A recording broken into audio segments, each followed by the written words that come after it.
Ils étaient 11 sur les 18 hier soir au Mans. Ce sont les candidats sur la liste départementale Lutte ouvrière pour les élections régionales de mars prochain. Une liste menée en Sarthe par Yves Cher. Cet ouvrier de l'automobile a déjà occupé un siège au conseil régional de 1998 à 2004. Alors même si pour lui les élections ne changent rien à la vie des travailleurs, c'est avant tout un moyen d'expression pour la population et l'occasion de rappeler leur cheval de bataille. La première des choses à faire, c'est de dire que l'argent public doit aller au service public, pas un centime de l'argent public aux intérêts privés. Concrètement, ensuite, on pourra combattre le chômage à partir du moment où les travailleurs imposeront au patronat de ne plus licencier.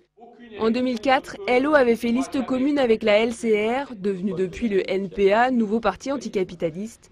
Une alliance non renouvelée. Cette année, LO part seul. En rejoignant le front de gauche, le NPA abandonne ce qui le rapprochait de LO, son programme de lutte. Pour Yves Cher, ce déplacement vers la droite des partis de gauche rend toute alliance impossible. Le NPA, il a choisi plutôt de regarder vers, les partis de gouvernement, c'est-à-dire le parti de gauche de Mélenchon, le parti communiste qui a eu lui aussi des ministres sous Jospin.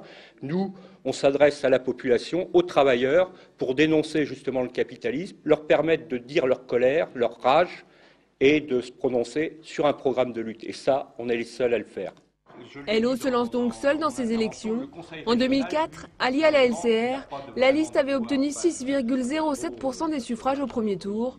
Il faudra désormais attendre le soir du 14 mars pour savoir si cette stratégie a convaincu les électeurs.